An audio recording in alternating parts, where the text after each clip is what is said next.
DC News Now. Tragedy in Maryland. A school bus hits and kills a little girl riding her bike. How the community is helping the students who witnessed the traumatic crash. A contentious debate in the race for Virginia governor. All the time that have died. Be born. Women, pregnant. We break down the arguments from the two nominees. Temperatures will continue to take a tumble through the overnight tonight, even colder than what we had earlier this morning. Latest details coming up. The government shutdown is leaving thousands of families with tight budgets. We're helping you stretch your dollar with ways to save at the grocery store. The Answer in National Harbor. We're at basketball legend Allen Iverson's book signing. You're watching the station covering all of the DMV. This is DC News Now. Hi, everyone. Thank you so much for joining us for DC News Now at 9. I'm Susan Tran. And I'm Chris Flanagan. We are following developing news at this hour out of Maryland. A crash kills a child in Montgomery County. Investigators say a school bus hit the 11-year-old girl who was riding her bike home from school. There were also students on board that bus. DC News Now's Yamari Sisay has been at the scene all day. And Yamari, what a traumatic and really devastating situation. So how is the community dealing with such a tragedy? Yeah, this is definitely a heartbreaking incident. There were tears, loved ones just hugging each other, trying to stay together as they go through this difficult time. Now, this 11-year-old girl was riding her bike on the way home from school when she was hit by a bus, the school just down the street, and many people are just trying to understand exactly how the situation happened. This is heartbreaking news for our school system and for our community. Loved ones and neighbors in Aspen Hill are grappling with the tragic death of an 11-year-old girl. Police say just after 3 o'clock Thursday afternoon, she was riding her bike home from Wood Middle School when she was hit by a Montgomery County school bus carrying students. This is every parent's worst nightmare and every educator's greatest fear. No parent should lose a child. Many of those students saw the accident happen and are now receiving counseling and support. Police closed off parts of Rossett and Bauer Drive for hours as investigators worked the scene. So it's going to take some time to determine which direction the bus was headed, which direction the young lady was headed.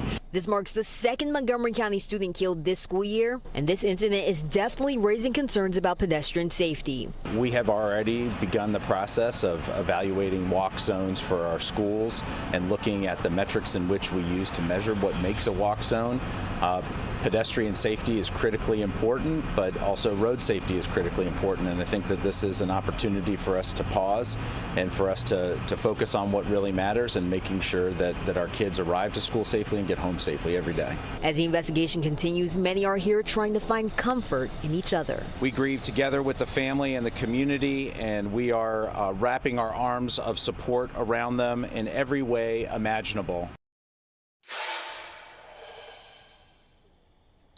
Now, this is an ongoing investigation. It's going to take time for this to be completed all the way. We're going to continue to follow this story and bring you the latest. For now, reporting here in Montgomery County, I'm Yamar Sisay, DC News Now. Yamari, thank you so much for that really heartbreaking evening there. We are now headed into day 10 of the shutdown, which is tomorrow, and senators on Capitol Hill have still not found a way forward. Senate Majority Leader Republican John Thune is floating a pledge to later vote on expiring health care subsidies, but only if Democrats first vote for a partial funding bill to reopen the government. Senate Democratic Leader Chuck Schumer seemingly dismissing that idea. Pressure is growing on congressional leaders in both parties to reach a deal, and tempers now starting to flare. Press on for the middle class. Press on for the poor. Press on for the sick. I'm trying to muster every ounce of Christian charity that I can, but this is outrageous. Real people are being hurt. With no end in sight, the president warns of more spending cuts along with the previous threats of more mass firings. But Democrats say President Trump will slash programs and jobs regardless of the shutdown. And rising anxiety for service members and their families. Unless a deal is reached, troops will not receive their paycheck Wednesday, marking the first missed pay period for this shutdown. Now, during previous shutdowns, Congress passed legislation to make sure service members kept earning salaries. The House, by the way, not expected to be back until Monday.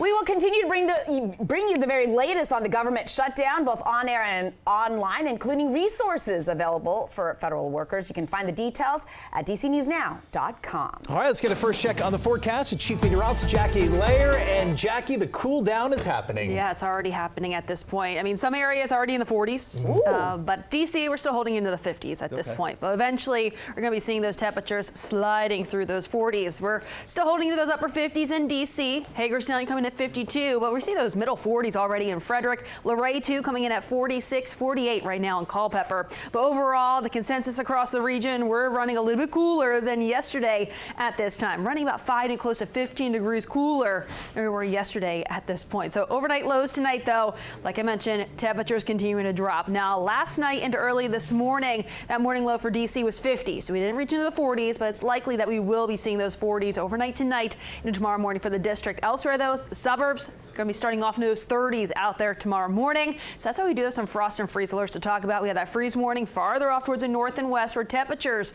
are expected to slide back to right around the freezing or below. Then we have those frost advisories in those lighter blue shades, and that is where we could be dealing with those temperatures getting close to the freezing mark overnight. I'll have more details, timing it all out with that 7-day forecast coming up.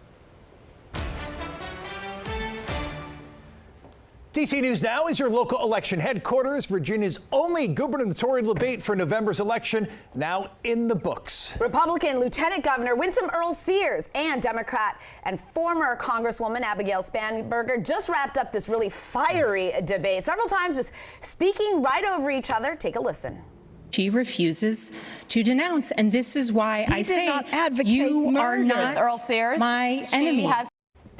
All right, despite the heated back and forth, there were some moments there where they talked about things that really concern families in Virginia. Yeah, DC News Now's Daniel Hamburg joining us now here in studio. Certainly some fireworks tonight, but Daniel, what are political analysts saying about tonight's debate? Yeah, absolutely, Chris and Susan. Those analysts saying it's clear from both Republican and Democratic analysts that Winsome Earle-Sears had to come out tonight being aggressive because our latest polling shows she is down 10 points in the race against Abigail Spanberger. Her constant interruptions were seen tonight as a positive from Republicans, where at times it seemed like she was asking more questions of Spanberger than the moderators. A lot of ground was covered, including, of course, Attorney General candidate Jay Jones' text messages about political violence, Spanberger saying she continues to denounce them, but avoided talking about an endorsement. There was also talk about transgender issues, parent involvement in education, and of course the economy. That is by far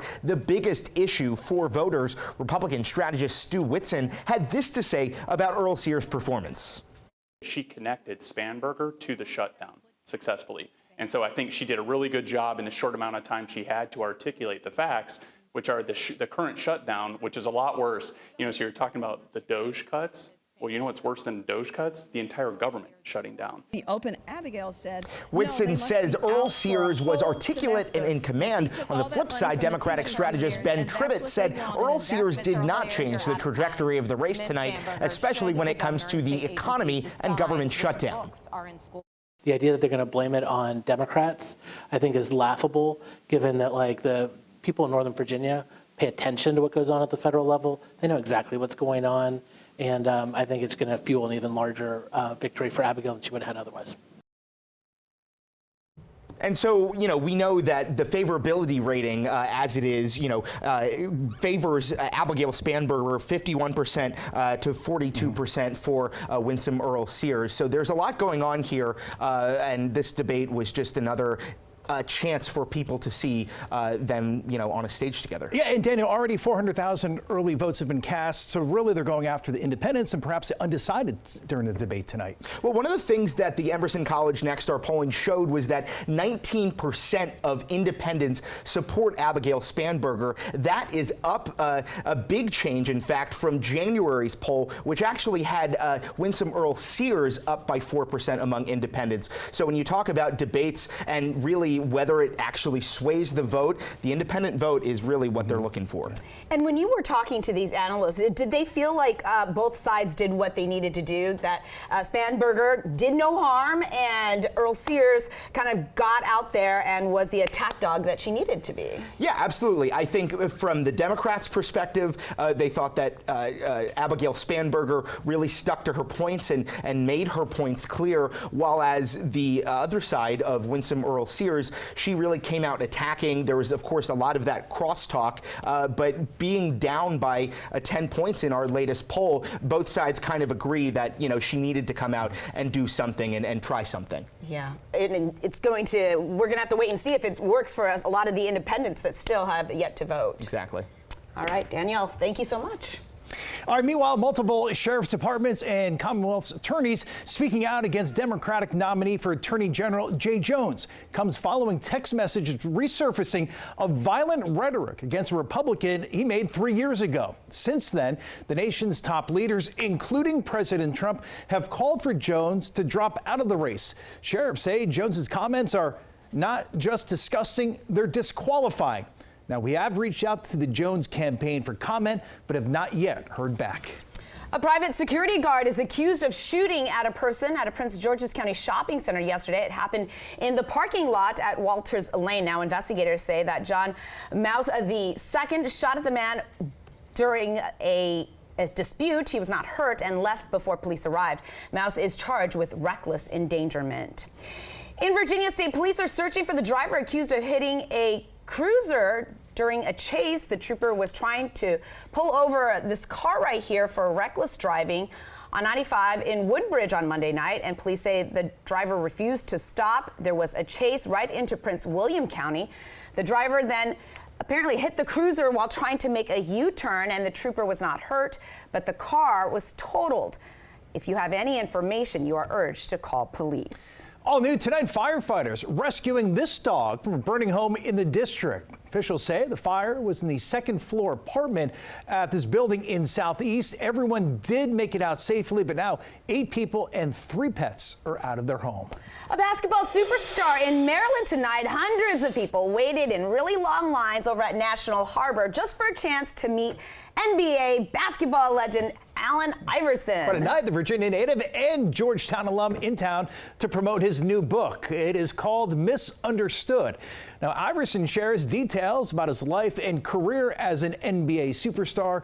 The Hall of Famer nicknamed the answer refusing interviews, but fans, they certainly had a lot to say.